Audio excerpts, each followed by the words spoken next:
Well, hello, students. I'm glad you guys made it back today. It's Tuesday, and I'm probably wishing I could see you guys. Sorry, I can't. We're going to continue on with the elements of the map today. I want to talk to you about the continents as well as the hemispheres, which are separated by the prime meridian and the equator. I also want to visit with you about the prime meridian and the equator and let you even see what that is again. So let's go ahead and get that started. A continent. We need to define a continent, and that is a large area of land with distinct geographic borders.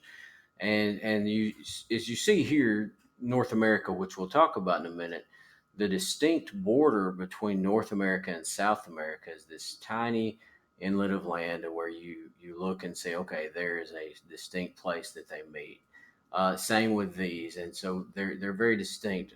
Australia, it's its own continent because it's such a large island, but it is still nonetheless a continent. And of course, we know it to the term Australia to be a country as well. So the first continent, we're going from the largest continent to the smallest continent. We're talking largest continent to the smallest continent in the land area. And so our largest continent is Asia. Asia has 50 countries, and it is the most populated continent. And I'm sure if you were to really think about that, you would say, of course, it's the most populated. You've got both China and Japan, China being so populated, Japan being so populated. And so, of course, it is the largest and it has the most people. Uh, Now, there are areas up here in the northern part, also known as Eurasia, that is not quite so populated, but it's still the most populated continent on the earth. Secondly, the second most populated continent is Africa. Africa has 50 countries, and just one fact that you may want to know about that is that it has the largest desert, which is called the Sahara. We live on the third largest continent, North America. Believe it or not, most of us may only think of three countries when we think of North America, but there are 23 countries in North America. And we'll study through those as we start studying the continents. But of course, in that within that, you might know that the United States has the largest economy in the world. And so, us living here all the way across the world, for many of these people, we have the largest economy of any other country in the world. Next is South America. It's the fourth largest continent, and it is known to have the largest rainforest in the world. Who knows what that one is called? I'm sure someone guessed Amazon rainforest. Well, another continent that we may not often think about, but is the fifth largest continent, is Antarctica. Antarctica is the coldest continent, and it is completely covered with ice. The globe is on a tilt, and the sun is towards the center here, and so this place gets very little sun. Antarctica does, and Antarctica, if you want to say so, it has the smallest population.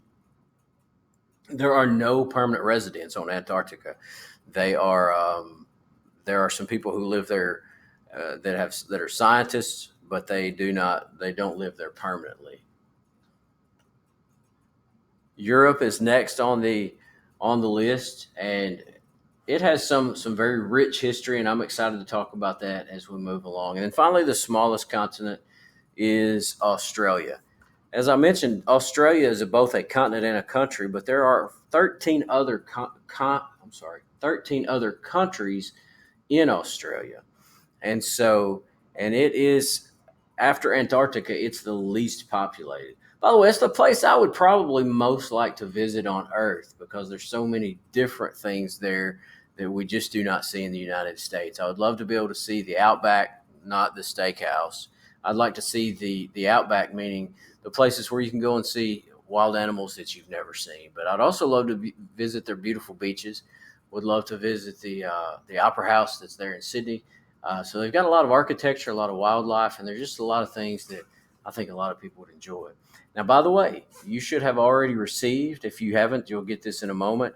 You should have already received a handout with all of these continents and the oceans that I'm about to do, because tomorrow you're going to be handed a blank worksheet with these on there, and you're going to have to fill out all the continents and all the oceans that I'm about to talk about. So you need to study that sheet tonight. You need to pay attention to what I've just said. And all you're going to be doing is labeling each of the 7 continents and the oceans as well. And speaking of the oceans, we have the Arctic Ocean, the Pacific Ocean, the Atlantic Ocean. By the way, for those of us who live in the United States, I don't know how you remember these yourself. When I was taking geography, I remember that the Pacific and the Atlantic, it was PA, kind of like the public address system, or a Pennsylvania, the abbreviation for Pennsylvania. But a lot of people, and we saw at the beginning of the year someone who thought that they had been to Florida and seen the Pacific Ocean, which of course is not true just by looking at this map.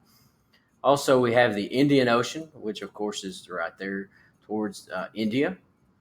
And so, if you will, be sure you know those tomorrow. If you do not know those tomorrow, it's going to cost you in grades. You will be handed a blank sheet with it'll look very much like the one you're getting today, except for the words won't be on there, and you'll have to fill that out. Now for the hemispheres. The hemispheres. This line is called what? Somebody raise your hand. All right. Did you guys discuss that this line is called the equator? Yes, this line is called the equator. The lines that run with the way the equator does are called latitude, lines of latitude. And so you when you're speaking of latitude and longitude, remember that lat is flat. Lat is flat. That may or may not help you. It did me when I was starting to learn these. Of course, to the top of or north of the equator is the northern hemisphere, and below the equator is the southern hemisphere. You're going to need to know that. Northern hemisphere and southern hemisphere. This line is called what? I know some of you struggle with the second word of this, but let's see if anybody can guess what this line is called or remember. I'm certain by now that someone has guessed or said the prime meridian, not the prime minister, not Optimus Prime, but prime meridian. The line. What are the lines that run parallel with the prime meridian?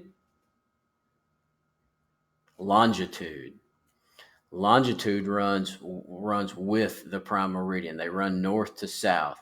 Now, on the left side, which is also called the west side, is the western hemisphere.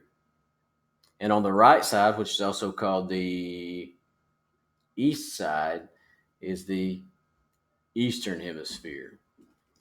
And so in a moment, you're going to be handed out some worksheets that you're going to be working with latitude and longitude. You're going to be looking at the worksheets that are handed out, and I hope that you will continue to show respect to our substitute, that you'll continue to work hard. Everything you get this week needs to be turned in by the time you leave the classroom. Everything needs to be turned in by the time you leave the classroom, and it will be for a grade. Not for an effort grade. It will be for a grade that is based upon your performance on that. I sure hope you guys enjoy the rest of the day. Get to work on those worksheets, please.